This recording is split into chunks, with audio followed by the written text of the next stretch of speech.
Hi guys, I'm Woodcraft Hamster and I thought I'd do another instalment of my prepping series, and this time I want to talk about defence.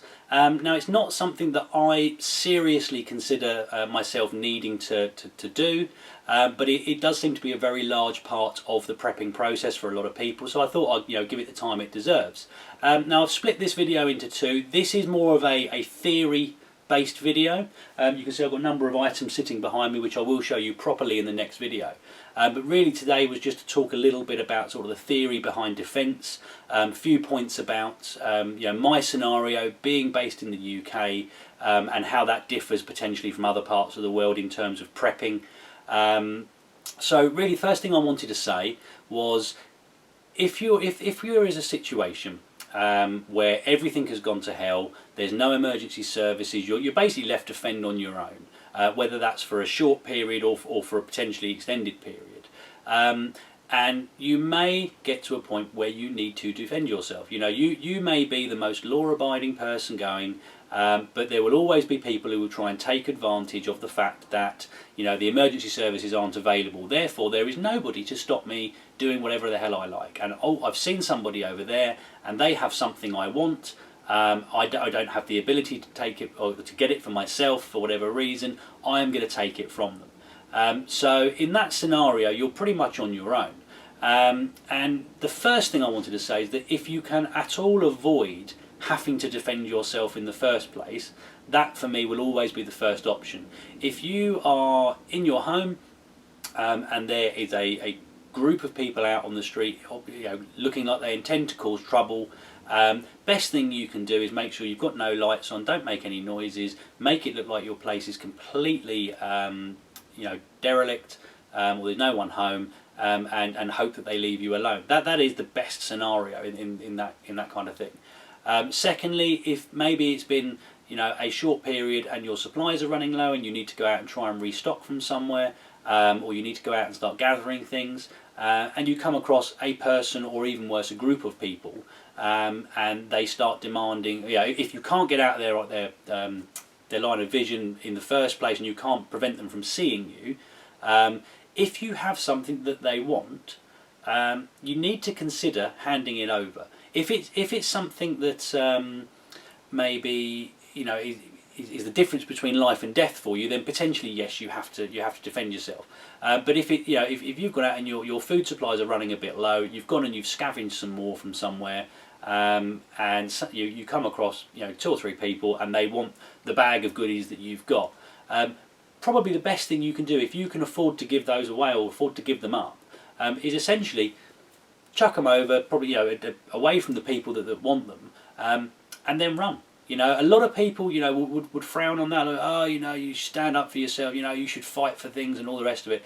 That's fine, but if you're in a situation where everything has fallen apart, you've got no emergency services, the risk of you becoming injured, even simple injuries, if you've got no medical assistance, a simple injury can go very, very bad very, very quickly. Someone cuts you with something, you've not really, depending on what preps you've got, you don't really have a way of stopping that getting infected, stopping it going bad. If someone hits you with a big stick or a baseball bat or something and breaks a bone, whether it's an arm or a leg or whatever, even if you do have rudimentary first aid training and you're able to set that bone, that has basically made you a lot less useful than you could have been, and you don't, that's going to take a long time to heal if it heals properly at all. So again, if you can avoid confrontation in the first place, that would be my biggest recommendation. However, if you can't, I have a number of things behind me that, as I say, I'll show you properly in the next video, and you've got 2 options really in my mind. You have got the option of taking an item that you need to get quite close up, something you can either hit somebody with, you can stab somebody with, or you can cut somebody with. That's your first option. And secondly, you can have things that you can, for lack of a better term, fire or propel at people. Those are really your 2 options. You've got weapons that you can use from a distance, and weapons that you have to get close up with. Those are really your only 2 options. I have a selection, as I say, of different things here that I could use for both. The things to use from a distance would generally only work if it is something that you've had time to prepare for.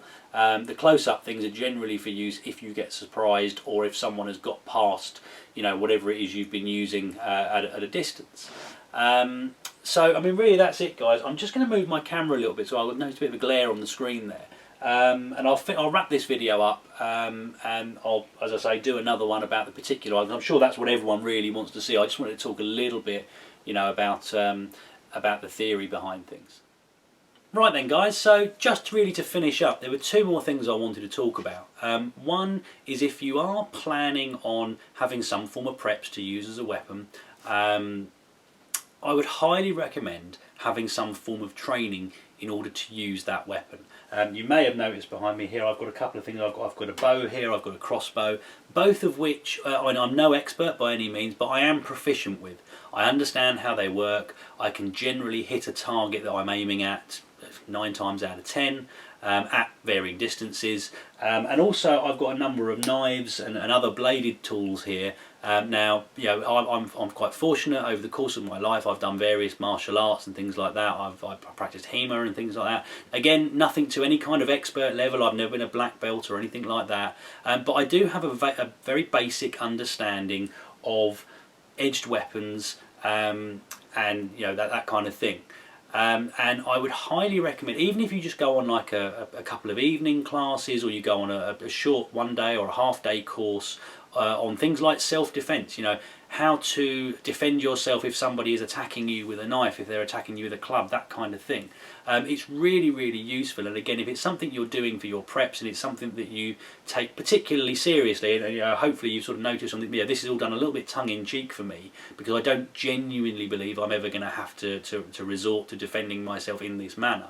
But as I say, I do think it's quite important, you know, as part of sort of the whole prepping package, if you like, to have at least thought about it.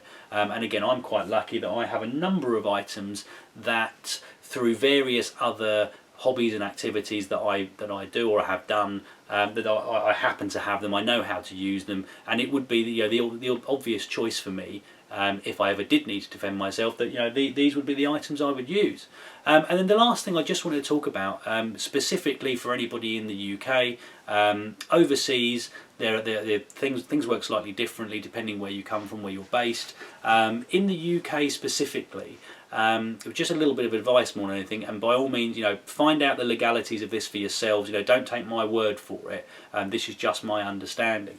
But for example, this is one of my bushcraft knives. This is my SE6. It is, you know, it's more of a survival knife than a specifically bushcraft knife, but, you know, I use it for both. And, you know, it's quite an aggressive, you know, formidable looking knife. And I think most people, if they were staring down the pointy end of this, you know, it would give you pause before trying to attack somebody if they had this in their hand. And the point I wanted to make, and the same with all these items here behind me, is this is perfectly legal for me to own in the UK. There's nothing wrong with that, absolutely fine. I can even take it out with me under certain conditions when I'm practicing bushcraft, and there's no problem whatsoever. What I can't do is kind of carry it around with me, you know, clipped to my belt if I'm just going out shopping or you know, whatever. That's not allowed. But the one thing I wanted to say is, in particular for this video, for anybody that is considering buying stuff like this, just so you're not caught out more than anything. Unlike places like the States, and I have a number of friends from the States, and I've kind of confirmed this, the States has a lot of emphasis on an individual's right to protect themselves.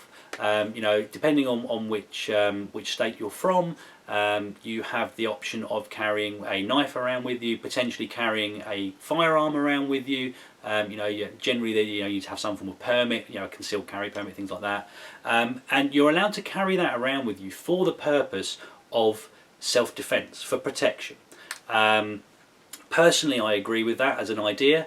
I know a lot of people don't. I know there's a whole argument about, you know, well, if everyone's walking around carrying guns and then someone gets angry about something, you know, there's an incident of road rage or whatever, you've got someone who's angry that has a gun and and again, I don't disagree with that sentiment. I think there needs to be you know, some kind of a middle ground, but you know, that's a video for another day. But the difference between places like America and the UK is that in the UK you are not at any point allowed to have any form of weapon in your possession for the purpose of defending yourself.